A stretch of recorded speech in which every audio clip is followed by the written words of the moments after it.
E aí, galera da Sim, tudo bem? Aqui é o Vitor, trazendo mais uma aula para vocês. Hoje a gente vai falar de um tema um pouquinho mais específico, um tema relativamente incomum aí nos prontos-socorros da vida, mas que tem alguns pormenores que vale a pena a gente dar uma conversada. E hoje, então, a gente vai falar sobre o choque neurogênico, tá? Talvez a forma mais rara aí de choque encontrado em pronto-socorro e em terapia intensiva também. Vale a gente lembrar que o estado de choque neurogênico faz parte das grandes síndromes do choque hemodinâmico, que nada mais é do que um estado de perda de perfusão tecidual.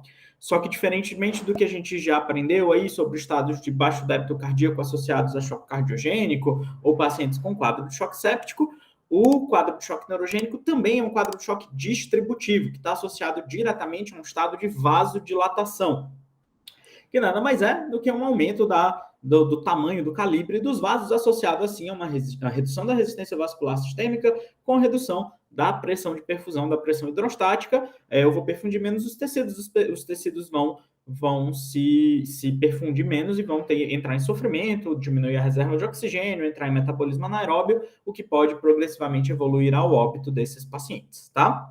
Então, a primeira coisa que vale a gente entender é que o choque neurogênico é um estado de vasodilatação muito mais macrohemodinâmico. Tem a ver com artérias de maior calibre, arteríolas, artérias de calibre grosso, que são mais respondedoras a alterações do sistema autonômico, que vai ser o grande causador aí das principais causas de choque neurogênico. A gente já fala sobre isso. E vale a gente diferenciar, então, que enquanto o choque neurogênico é um choque distributivo, mas com um componente de vasodilatação de macrohemodinâmica muito mais significativo, o choque séptico, só para a gente lembrar, tem muito mais a ver com microcirculação, principalmente inicialmente, tem muito mais a ver com microcirculação, com déficit de perfusão de artérias de menor calibre, de arteríolas bem pequenas, diminuindo assim a perfusão dos tecidos. Mas é lógico não esquecer que o choque séptico também tem um componente macrohemodinâmico, que costuma ser um pouco mais tardio, mas que também é muito significativo. Então, para que a gente entenda o choque neurogênico, a gente precisa entender que o paciente com choque neurogênico ele tem um componente dentro do sistema nervoso que controla, de alguma forma, a nossa resposta autonômica de fuga e de luta, que vai ser o grande responsável por controlar o calibre dos nossos vasos, causando ou não vasodilatação, reduzindo ou não a frequência cardíaca do meu paciente. Revisão fisiológica básica aqui para vocês. Como que o sistema autonômico funciona? De uma maneira geral, a gente tem barroreceptores e mecanorreceptores que estão presentes ali no seio carotídeo, nas artérias de grande calibre, no arco aórtico, que eles vão, então, controlar a pressão do nosso corpo, a perfusão do nosso corpo, por meio, então, desses receptores, isso é estimulado pelas aferências dos nervos cranianos glossofaríngeo e nervo vago. Essa aferência sobe para o nosso sistema nervoso central, chega então até o núcleo do trato solitário, trato ambíguo, que fica no tronco encefálico, em especial no bulbo, que a gente chama atualmente de sistema cardiovascular, ou vasomotor, ou controlador do sistema cardíaco do nosso corpo. Ele vai ter, então, um controle supraespinhal de diversas outras partes encefálicas que vão regular, estimular ou inibir os núcleos do trato solitário, trato ambíguo e o sistema simpático e parasimpático, definindo assim, então, o quão estimulado deve ser o meu sistema simpático ou parasimpático.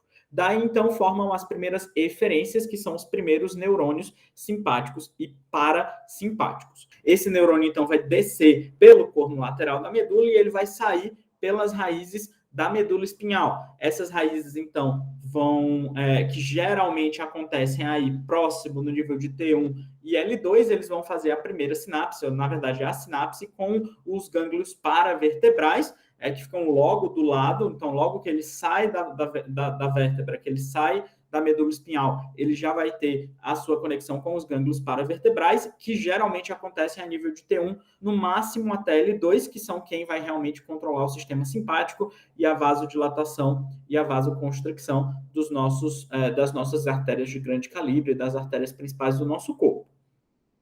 Vale lembrar também que até mais ou menos do nível de T1 é que saem as fibras que também fazem o controle dos nossos plexos cardíacos e vão acabar inervando as fibras do sistema de condução cardíaco e definindo, então, bradicardia, taquicardia, a nossa resposta associada a esse estímulo, tá? Inotropismo também é definido por isso. Já a eferência parasimpática, ela também menos nesse nível, e os neurônios parasimpáticos eles vão descer pelo nervo vago, isoladamente pelo par craniano. O nervo vago ele vai ter conexão direta apenas com o plexo cardíaco, não tendo conexão direta pelo controle vascular. Então, daí a gente já tira que a eferência simpática é muito mais responsável por determinar a resistência vascular sistêmica, enquanto que a eferência parasimpática está muito mais associada a um controle isolado do plexo cardíaco e das funções de taquicardia e bradicardia associados também ao sistema simpático, tá? Então, para que a gente tenha um choque neurogênico, existem diversos mecanismos que vão lesionar esses diferentes sistemas de controle simpático e parasimpático, causando assim os estados de choque neurogênico. O que vale a gente lembrar é que, diferentemente dos outros choques que têm um mecanismo mais perpetuado, que geralmente causam estados de choque persistente, mais intenso, no paciente com choque neurogênico, ele pode ou não vir associado ao que a gente chama de desautonomias, que são lesões divergentes nesse sistema. Então, o paciente ele pode ter uma hipossensibilidade desse sistema, reduzindo assim a resposta, reduzindo a resistência vascular sistêmica, causando choque, ou o paciente pode ter uma hiperatividade desse sistema, causando inclusive hipertensão, taquicardia e uma resposta exacerbada. E o paciente com choque neurogênico, geralmente, ele vai ter um componente misto de vai e volta desses sintomas, exceto em algumas formas mais específicas, como o trauma raquimedular, que geralmente vai causar, quando causa choque neurogênico, costuma causar um choque mais contínuo, mais perpetuado, mais intenso, tá? Justamente porque ele não está associado a esse estímulo, essa perda de estímulo. Então, vamos lá. Quais, então, seriam possíveis etiologias para o paciente ter um choque neurogênico? Então, possíveis etiologias para um choque neurogênico, elas vão envolver esse sistema que a gente veio conversando. Por exemplo, se eu tiver uma lesão dos nervos do par craniano que fazem a aferência, o paciente pode ter, como por exemplo na síndrome de Guillain-Barré, o paciente ele pode ter uma disfunção desses nervos, eles não vão entender a resposta e eles vão ter respostas exacerbadas ou reduzidas, causando o clássico sintoma de desautonomia do Guillain-Barré. Pacientes, por exemplo, que evoluem com morte encefálica ou AVCs de tronco podem ter lesão direta desses núcleos que a gente veio conversando e do controle supraespinhal, e esse paciente pode, inclusive, ter também desautonomias, evoluir com taquicardia, bradicardia, hipotensão e hipertensão associado a esses quadros. Pacientes com quadro mais clássico, que a gente mais lembra toda vez que fala de choque neurogênico, que é o paciente com trauma raquimedular, que é um mecanismo muito parecido com a inibição da raquianestesia e da hipotensão associada à raquianestesia, especialmente o que a gente chama de raque alta, né? Quando o anestesista joga o anestésico acaba inibindo porções mais altas, níveis mais altos da medula, o paciente pode ter uma inibição do sistema simpático, causando especialmente bradicardia e hipotensão, dependendo aí do sistema que foi lesionado. Ou, por exemplo, eu posso ter também diversas intoxicações que a gente geralmente chama de choque tóxico, mas que muitas delas têm um componente muito associado ao choque neurogênico, como, por exemplo, a intoxicação por beta-bloqueador, que nada mais é do que um bloqueio das aferências simpáticas que controlam a pressão arterial e a frequência cardíaca do meu paciente, ou os anticolinesterásicos também podem causar sintomas como esse, ou até a intoxicação nicotínica, que também está associado a bloqueios do sistema autonômico, tá bom?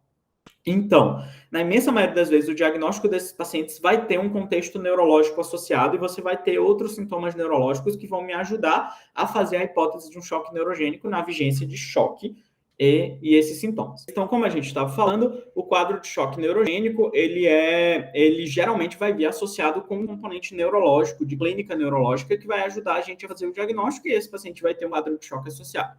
Mas alguns sintomas são bem característicos e uma dica para vocês diagnosticarem o choque neurogênico por exemplo, diferentemente do choque séptico, que muitas vezes o paciente não vai ter um quadro de hipotensão tão significativo nas fases iniciais, a hipotensão costuma ser um pouco mais tardia, no paciente com choque neurogênico, a hipotensão costuma ser um marco da doença e às vezes o achado mais clássico e que primeiro se estabelece nesse paciente com quadro de choque neurogênico, porque é um componente muito mais macrohemodinâmico, muito mais associado à redução da resistência vascular sistêmica.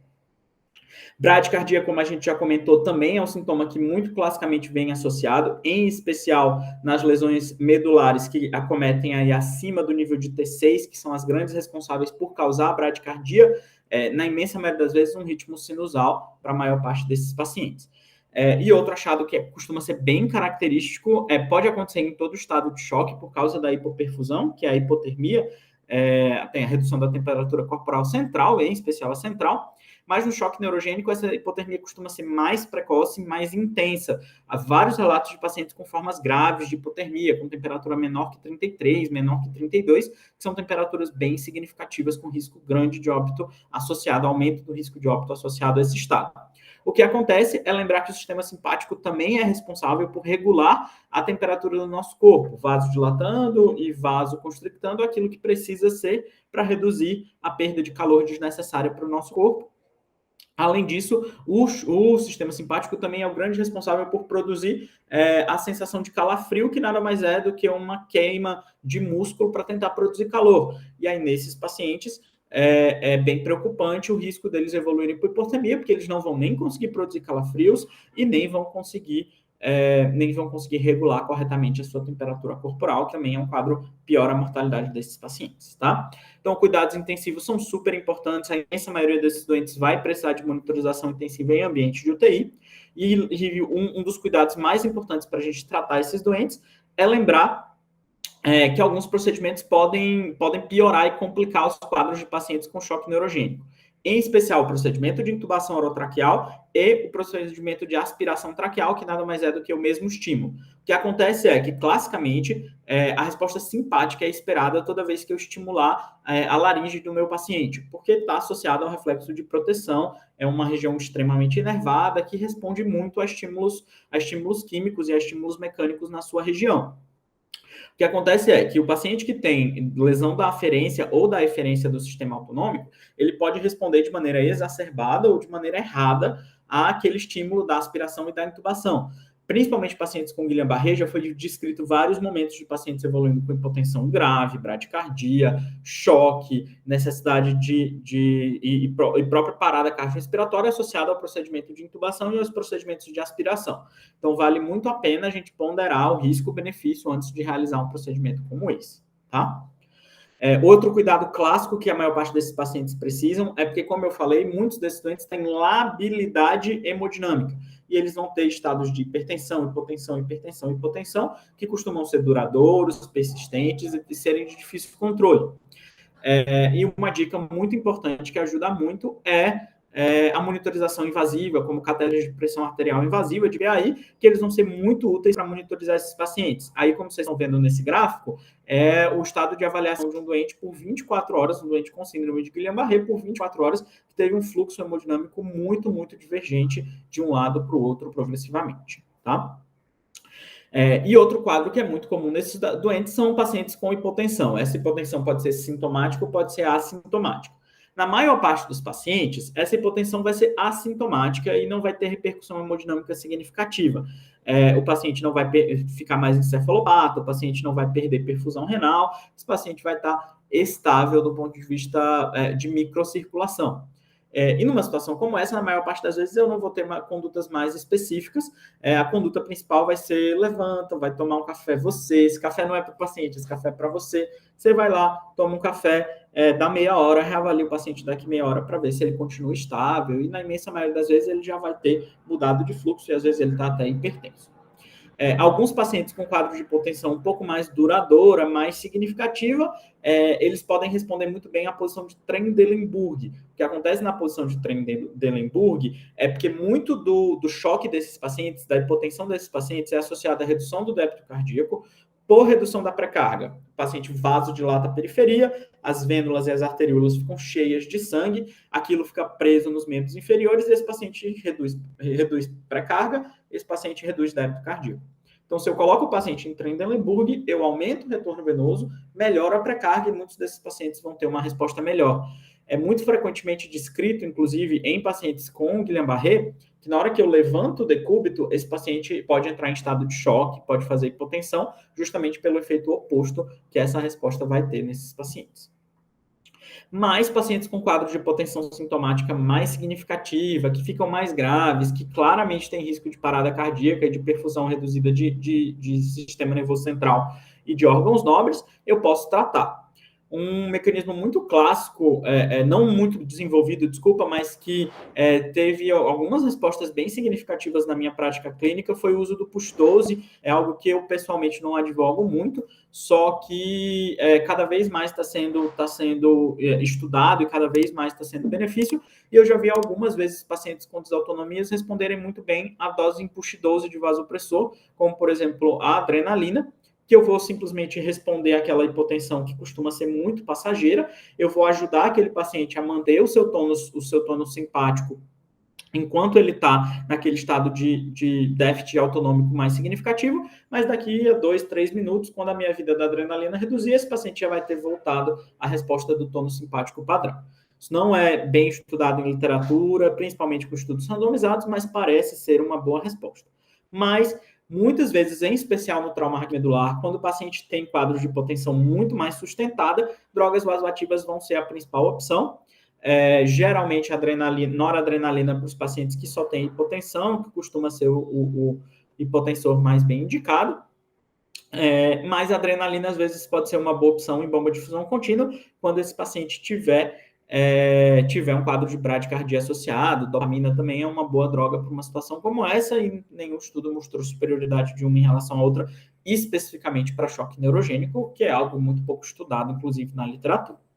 E outra dica para a gente nunca esquecer, já que a gente está falando de trauma raquimedular, é que choque neurogênico nunca deve ser a nossa primeira hipótese de choque em pacientes vítimas de trauma. Nunca vai ser a minha primeira hipótese. Geralmente eu preciso excluir todas as causas de sangramento primeiro, antes de pensar num quadro de choque neurogênico associado, tá? Então, sempre pensar primeiro em choque hemorrágico, descartar, geralmente com exames de imagem, as principais causas de choque hemorrágico, e aí sim eu vou ponderar se esse paciente tem ou não um verdadeiro choque neurogênico, tá bom? Então, outra complicação que pode acontecer com esses pacientes é eles evoluírem com quadro de bradicardia sintomática. Como a gente já tinha comentado, a lesão sobre o plexo simpático que controla os plexos cardíacos pode causar um estímulo vagotônico muito mais intenso, o paciente vai ter uma resposta parasimpática exacerbada, vai ter uma associação de bradicardia. A imensa maioria das vezes o ritmo vai ser sinusal e esse paciente raramente vai ter quadros sintomáticos mais graves por bradicardia. Quando acontecer, geralmente vai ser uma bradicardia sintomática que costuma também ser bradicardia sinusal. Pode acontecer em formas com bloqueios mais avançados, com alargamento de QRS, mas é muito raro isso acontecer. E na imensa maioria das vezes, esse paciente vai ser responsivo à atropina, porque é um estímulo vagotônico que você vai bloquear com a atropina, que esse paciente vai responder. Em quadros sustentados de bradicardia sintomática, aí eu posso passar os marcapassos, transvenoso, transcutâneo e até um definitivo, de acordo com a etiologia, sendo muito raro o definitivo, porque na maior parte das vezes, quando o paciente vai entrar em reabilitação e vai melhorar progressivamente do quadro neurológico, a imensa maioria desses doentes resolve a sua bradicardia e o paciente melhora clinicamente, tá? Era isso que a gente tinha para falar sobre hoje. Ficamos por aqui.